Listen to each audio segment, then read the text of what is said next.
Assalamualaikum guys, apa kabar kalian semua? Di video kali ini saya akan menceritakan film tentang balas dendam seorang wanita cantik yang membuat dirinya ingin membunuh karena ayahnya dibunuh tepat di hadapannya.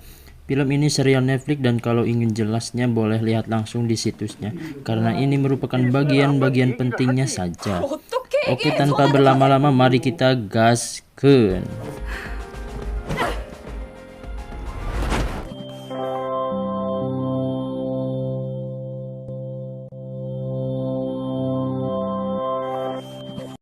Scene diawali di mana ada seorang wanita sedang berolahraga di kamarnya, sebut saja wanita ini Jiwoo. Di suatu pagi ketika Jiwoo hendak pergi ke sekolahnya, dia bertemu dengan seorang anggota kepolisian yaitu Pak Chow. Pak Chow ini adalah seorang anggota kepolisian yang hendak menanyakan bagaimana kabar ayah Jiwoo. Karena ayah Jiwoo merupakan kelompok dari anggota mafia atau lebih enak disebut saja dia bandar narkoba. Pak Chow ini terus saja mengikuti Jiwoo, namun karena sudah terlalu sering, Jiwoo pun mengabaikannya seperti diabaikannya para cowok kalau ceweknya lagi ngambek atau lagi ada kapusing. Tanpa sepatah kata pun juga dengan telinga yang sedang mendengarkan cerita movie aktor, Jiwoo pun terus saja berjalan. Hal itu membuat Pak Chow berhenti mengikuti Jiwoo dan Jiwoo pun terus saja berjalan sampai ke sekolahnya. Saat sampai di sekolahnya, Jiwoo pun selalu saja dibully oleh seluruh siswa sekolah karena Jiwoo merupakan anak dari bandar narkoba. Di hari itu, guru sekolah Jiwoo melaporkan bahwa banyak sekali orang tua murid yang khawatir kalau anak mereka memiliki pergaulan yang kurang baik nantinya. Karena di sekolah itu ada seorang anak bandar narkoba terbesar di negara tersebut. Dengan berat hati, Jiwoo pun harus dipindahkan ke sekolah Sukaria Sukacita nantinya agar dapat melanjutkan pendidikannya. Di suatu momen di mana Jiwoo hendak duduk di bangku sekolahnya, dia mendapatkan perlakuan yang kurang baik dari teman sekolahnya. Sampai-sampai Jiwoo pun menghajar siswa tersebut sampai babak belur.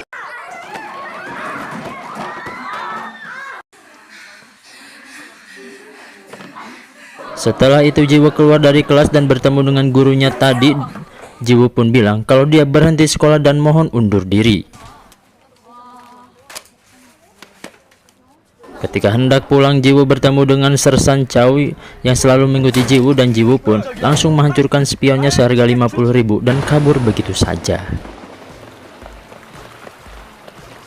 Saat semua kejadian yang dialami juga sangat bertepatan sekali kalau hari ini adalah hari ulang tahunnya. Lantas saya pun mengirim pesan ucapan selamat lah pada Jiwoo. Namun tak lama kemudian Jiwoo mendapatkan sebuah telepon yang ternyata itu adalah ayah Jiwoo yang bernama Dong-hun dan mengabarkan kalau dia mengirimkan sebuah kado di depan pintu kosannya. Si ayah yang menganggap kalau Jiwoo baik-baik saja setiap hari dengan perasaan senang, si ayah pun tersenyum. Namun hal itu malah membuat Jiwoo marah dan mengatakan yang sebenar-benarnya kalau dia memiliki hari-hari yang kacau, bahkan dia berhenti dari sekolahnya dan selalu dibully hingga tak memiliki teman.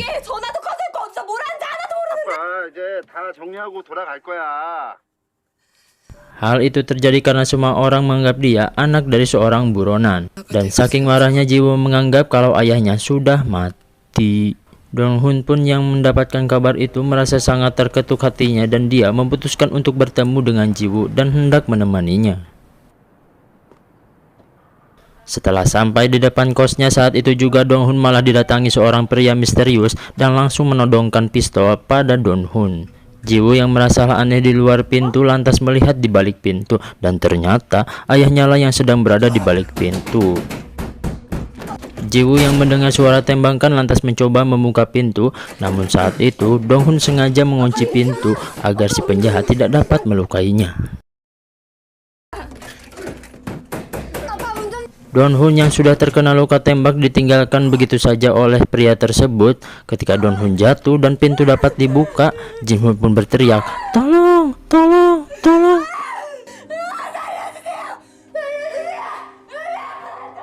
Namun sayang sekali saat itu semua tetangga lagi di kamar mandi lagi olahraga, lantas nyawa Dong-hun pun tak dapat terselamatkan. Keesokan harinya di mana Jiwoo sedang menghadiri pemakaman ayahnya dengan raut wajah yang begitu sedih, saat itu juga muncul teman dekat ayahnya yaitu Choi Mujin untuk melayat Dong-hun. di mana si Mujin ini adalah pemimpin dari kelompok Donseon atau mafia dengan perusahaan narkoba yang dikeroyoknya. Mujin pun menceritakan kepada Jiwoo kalau dia adalah teman baik ayahnya. Setelah bercerita dan bertanya, Jiwoo akhirnya mengetahui kalau Mujin adalah seorang gangster sekaligus pemilik perusahaan narkoboy bersamaan dengan ayahnya.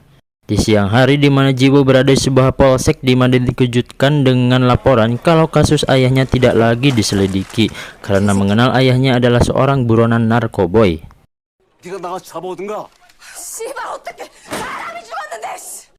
Tak terima karena hal itu, Jiwoo lantas pergi menemui Mujin untuk membantu menemukan pelaku pembunuh ayahnya. Karena Mujin melihat Jiwoo belum cukup mampu untuk urusan ini, lantas Mujin pun memerintahkan agar Jiwoo berlatih dulu sebelum melakukannya. Lalu Mujin pun mengusir Jiwoo dan menyuruhnya untuk pergi dan melatih dirinya. Jiwoo yang sudah meminta bantuan kemana-mana tak mendapatkan hasil apapun. Lantas Jiwoo mencari informasi ayahnya dengan menyebarkan sebuah iklan dengan imbalan 5 juta won agar dia dapat mendapatkan info tentang ayahnya. Saat ada orang yang mengabarkan dia tahu siapa pembunuh ayahnya, lantas Jiwoo pun menemui orang tersebut. Di sebuah gang yang biasa banyak film-film digunakan untuk transaksi hitam, disitulah mereka bertemu. Namun sayangnya, Jiwoo malah dijebak oleh segerombolan anak-anak jalanan lalu mengambil uang tersebut dan Jiwoo pun dihajar oleh mereka. Berandalan itu pun membawa Jiwoo di bagasi mobil mereka dan mobil pun berangkat. Ketika di perjalanan, Jiwoo merasa mobil mereka ada yang menghadang dan ternyata itu adalah Mujin yang ingin menyelamatkan Jiwoo. Dan Mujin membawa Jiwoo ke pinggir pantai untuk berbincang-bincang. Jiwoo yang mengatakan kalau dia benar-benar mencari tahu siapa pembunuh ayahnya. Lantas hal itu membuat Mujin tersentuh dan Mujin pun membawa Jiwoo ke tempat di mana dia juga melatih para gangster-gangster yang masih amatiran.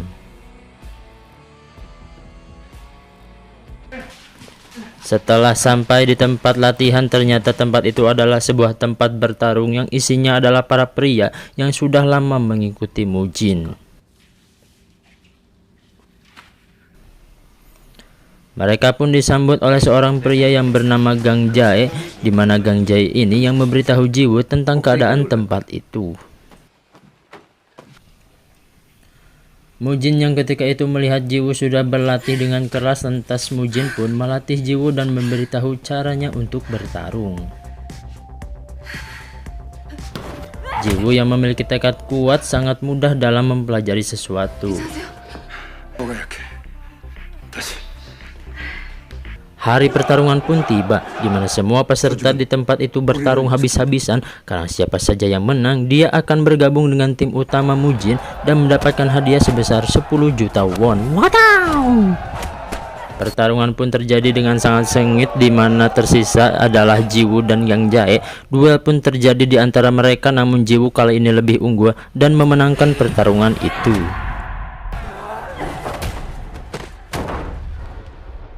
Karena Gang Jae tak terima dengan kemenangan itu, Gang Jae pun berniat untuk mengerjai Jiwoo dengan memasukkan obat tidur ke dalam minuman Jiwoo dan mengejak temannya untuk Jiwoo yang setengah sadar pun lalu melawan mereka dengan pecahan guci ayahnya dan menusuk kemaluan dari teman Gang Jae.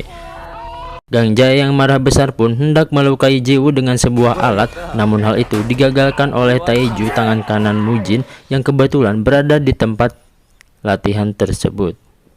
Karena kejadian itu, Gang Jae pun dibawa pada Mujin, lalu Mujin pun memberikan hukuman sesuai yang harus diterima bagi para pelanggar, yaitu sayatan pedang di wajah pelaku.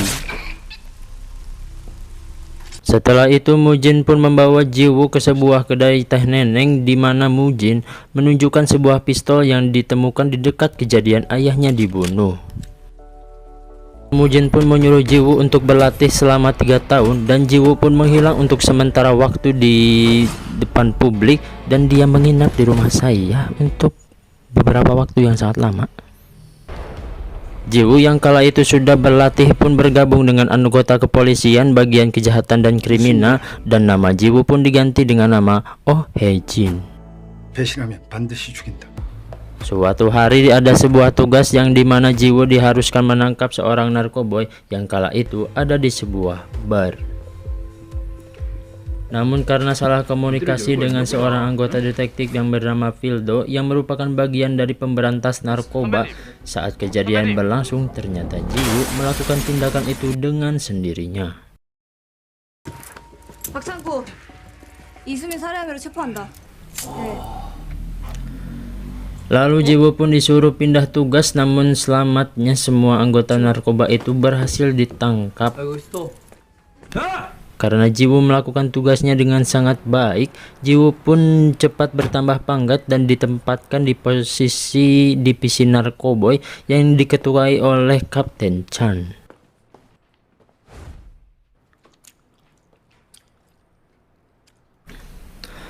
Karena hal ini memang sudah menjadi bagian dari rencana, yaitu mencari tahu siapa pembunuh ayahnya, karena Jiwoo yakin kalau ayahnya dibunuh oleh bagian dari divisi narkoba.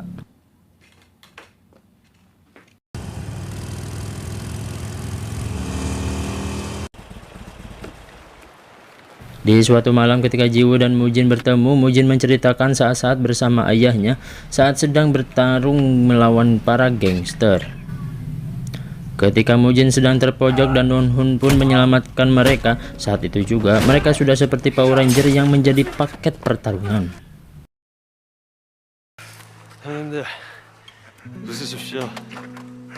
Kejadian berpindah di mana kantor divisi narkoboy dan saat itu juga Jiwoo bertemu dengan Pildo yang ketika itu pernah terjadi miskomunikasi. Dan Pildo pun merasa kurang setuju kalau Jiwoo ditempatkan bersamaan dengannya karena Jiwoo suka bertindak semaunya dia. Hari tugas pun tiba di mana mereka ditugaskan untuk menangkap yang bernama Manggo karena dia merupakan buronan sekaligus kasus narkoba juga. Pildo yang saat itu jadi pemimpin kelompok menyuruh Jiwoo untuk masuk terlebih dahulu dan menangkap si Manggo. Jiwoo pun masuk ke dalam bar, namun bukan dengan lemah lembut, dia malah menghajar penjaga dan juga menghajar si Manggo. Pildo yang merasa kalau Jiwoo sudah terlalu lama dalam tugasnya, dia pun ikut masuk ke dalam dan ternyata semua penjaga sudah terjatuh dihajar oleh Jiwoo yang ketika itu bergerak dengan sendirinya. Nah, saat Pildo bertemu dengan Manggo, episode pun tamat. Oke teman-teman, segitu saja episode kali ini. Mungkin nanti akan dilanjutkan oleh part 2-nya, dimana episodenya adalah episode dari 2 sampai episode 3 sampai 4 yang mungkin akan diluncurkan beberapa hari yang akan datang. Karena itu jangan lupa subscribe agar nanti tidak ketinggalan channel ini. Oke, saya Roy, mohon undur diri. Terima kasih. Wadaw.